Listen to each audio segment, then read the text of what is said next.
Income inequality is a growing concern around the world, with the gap between the richest and poorest in our society seemingly getting bigger by the year. A couple of weeks ago we released a video called Europe's Richest and Poorest Places, where we ran through the least and most affluent areas of Northern Europe. If you want to check out the full video, the link's in the description, but if not, here's a quick summary to illustrate the issue. Eurostat, the official data agency of the European Union, created a list of the 10 richest and poorest areas in Northern Europe. When you look at the richest places, you can see they're fairly evenly spread. Germany has 3 of the richest places within their borders, but the UK has the richest area overall, central London. You might see this as a good thing. It's good for the UK economy that the richest area in Northern Europe is in the United Kingdom. After all, London is a powerhouse for banking, professional services, insurance, and a number of other industries. The problem becomes a lot more striking when you look at the other side of the coin, the poorest places in Northern Europe. Of the 10 poorest places in Northern Europe, 9 are in the UK. Yes, you heard me right, 9. So how is it possible that the UK simultaneously houses the richest area in Northern Europe, as well as 90% of the poorest areas? This is all down to income inequality. A lot of Brits assume that the UK is very similar to other European nations. They're all geographically close to the UK, they have similar economic approaches, and many of them are fellow EU members, at least for now that is. But despite this, the UK is fundamentally different from these other countries. The poorest areas of the UK aren't just the poorest in the UK, they're the poorest areas in the entirety of Northern Europe, and by some margin. None of these other Northern European countries exhibit the same level of disparity between rich and poor as the UK. As we've already discussed, the richest area in the UK is central London, where the average household disposable income is around £24,000 a year. This puts households in central London far above the UK average of £16,000 a year. The average disposable income for households in the poorest area of the UK is lower still, at £13,000 a year. It's not unusual for there to be a gap between the richest and poorest in an economy. It's evident in all countries, but the imbalance in the UK is significant. The economic disparity in the UK is not just based on where you live in the country. We'll come back to the geographic inequalities later in the video, but even when you put location aside, there are clear differences between the richest and poorest in the UK. Households in the bottom 10% of the UK population have an income of around £5,000 a year, while in comparison the top 10% has an income which is around 22 times higher, at approximately £110,000 a year. This might not strike you as too strange. It's obvious that the richest will have more money than the poorest. That's literally what rich and poor mean. However, it becomes a little more alarming when you look at the people between the two extremes. You can observe there's a pretty sharp increase in income, especially when looking at the very highest earners. Even when you compare the 9th poorest 10th to the richest 10th, you can see a disparity. The 9th poorest are only earning 57% of what the richest 10% are earning. I can hear your tears from here. Those poor people with a disposable income of just over £60,000 a year, how can they cope? But seriously, this does demonstrate an issue.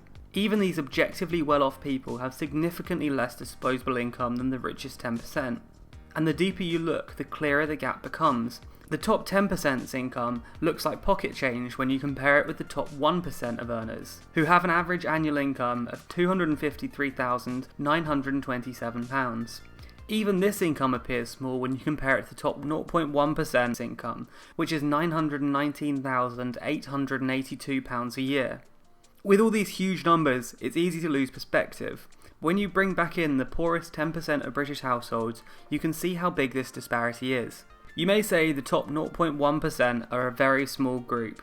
Of course there'll be a few exceptionally rich people. However, with the UK population being 65.64 million people, the top 0.1% represents 65,640 people. That's a lot of people earning a ton more than the rest of the country. But income isn't the only important factor. Overall wealth is also important.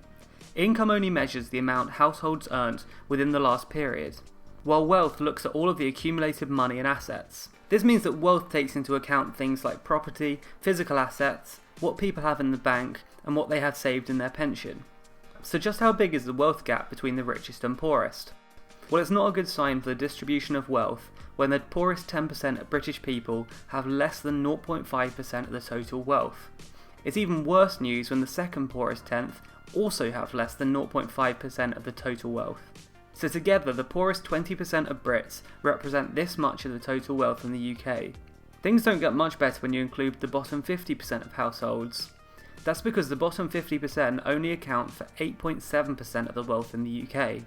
By contrast, the top 10% hold 45% of the wealth, with the remaining population making up the rest of the wealth in the UK. In fact, a study funded by Credit Suisse found that the top 1% owns 29 times more than the poorest 20%. Wealth is really hard to measure and often relies on either waiting until people die so we can look at the value of their estate or asking them in wealth surveys. This means the data isn't completely reliable. It gives us a good indication, but it can't be wholly relied upon. Regardless of that, looking at these statistics, it's undeniable there's a big gap between the richest and poorest in the UK, both when looking at wealth and income. We can debate whether this is a good or bad thing for the UK, and if it's an issue that's getting worse. But one thing that can't be denied is there's a lot of financial inequality in the UK. In fact, when compared to other countries which are members of the Organisation of Economic Cooperation and Development, the UK is the 7th most unequal country. Geography clearly makes a big difference when it comes to income inequality, not just between countries, but also within countries. To illustrate the difference between UK regions even further, let's look at some more data. Before we jump in, here's a bit of background information. The EU15 is a term used to describe Austria, Belgium, Denmark, Finland, France, Germany, Greece, Ireland, Italy, Luxembourg, the Netherlands, Portugal, Spain, Sweden, and the United Kingdom. When you look at all of these countries together, you can find the average GDP per capita for the whole group. That's the average amount produced by each person in the EU15. Guess how many areas of the UK have a GDP per capita higher than the EU15 average? One is easy. London's GDP per capita is higher than the EU15 average. But there's only one other area which does exceed the average, the southeast of England. This means that 73% of the UK population live in areas where the GDP per capita is lower than the EU15 average. This graph represents GDP per capita in different areas of the UK. The black line through the middle represents the EU15 average. So every time an area is above that line, they have a higher GDP per capita than the average. And every time it's lower than the line, the GDP per capita in that area is lower than the EU15 average. This line represents the GDP per capita in London, which has been consistently higher than the EU15 average. This doesn't mean that everyone in London is rich. We'll touch on that later. It simply means that London is doing far better economically than other areas of the EU15. Compare to that this line, which shows the rest of England's GDP per capita. While the result isn't bad, it does fall about in line with the EU15's average, showing the rest of England's economy isn't performing close to as well as London's. Scotland's results are similar to England, around the EU15 average, but still lagging behind London. Northern Ireland and Wales are both consistently lower than the EU15 average, and significantly lower than London's GDP per capita. People often think of the UK as one of the strongest economies in the EU, and while the UK does succeed in many ways, the average GDP per capita for the 4 countries making up the UK fall behind the EU15 average. So what does that actually mean for people living in the poorer areas? It means they often don't experience the same economic benefits people might experience in other areas of the UK. They may feel disconnected from the UK's overall economy. The news might be saying that the UK's economy is doing well, but they don't feel that it's impacting their lives and local economy. And it's not just local economies which are affected by this. There's a significant difference in income and wealth between areas of the UK. When you look at the average household wealth, there's a definite disparity in the UK, where some areas are clearly far wealthier than others. Areas like the South East, South West and East of England have greater levels of household wealth than the North East, Yorkshire and the Humber, and the West Midlands. In fact, the South East's average level of household wealth is more than double the North East's. Of course, there's a lot of factors impacting this, such as the cost of living and income, but there's an obvious difference between the richer and poorer areas of the UK. That difference continues when you look at levels of income. This data shows that areas such as London, the South East and the East of England have the highest levels of income, significantly above the average incomes of people living in the North West, Northern Ireland and the North East. This data makes it clear that there are significant differences between the different areas of the UK. That's not all too surprising.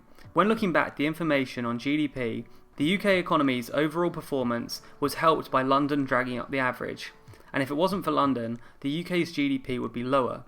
But why is this the case? Why does where you live have such a major impact on how much money you earn and your local economy? Well, Simon Tilford, Deputy Director for the Centre of Economic Reform, says that the UK has three major issues which lead to income inequality: a lack of skills, issues with infrastructure and affordable housing, and the centralisation of power in London. Studies have shown that income has a major impact on the education children receive. The Social Market Foundation compared the results of children who received free school meals to those who didn't. They found that 33% of those receiving free school meals achieved 5 or more A* to C grades at GCSE, while 61% of their more well-off classmates attained 5 or more A* to Cs. This graph shows the percentage of students who achieved 5 A* to C grades at GCSE by region. When you compare the students' attainment by region to the income by region we discussed earlier, it appears there's a link between a region's income and the attainment in the area. The issue continues into further education, with 21% of pupils entitled to free school meals going to university, compared to 85% of pupils who attended private schools. Generally, children from richer areas have been shown to do much better academically, which goes on to fuel the next generation of inequality. Tilford also pointed to issues surrounding infrastructure and affordable housing. The housing market used to act as an escalator to help people grow their wealth and attain more. However, as a result of the housing crisis in the UK, more and more people aren't able to afford to buy their own homes. The average first home in the UK requires a mortgage deposit of £35,355. 95% of renters don't have the required funds to pay a deposit that high. As such, they aren't able to get on the housing ladder and aren't able to start accumulating wealth by investing in property. These two factors are combined with the issues created by the centralisation of power in London. This is that a huge number of large companies primarily operate out of London, and as such, a lot of talent and business is drawn to the capital, pulling people away from other areas of the UK. These three reasons aren't the only factors. The UK tax code is the longest in the world, at over 10 million words in length, and the rich are more able and likely to employ people to find loopholes in the tax code to save them money. Similarly, the UK's complex planning laws mean that few houses are built by anyone besides large corporations. The UK's income tax laws only tax certain kinds of income, and largely doesn't tax wealth earned from real estate or company growth. This means those who are already wealthy often aren't taxed on the money they make when their wealth grows.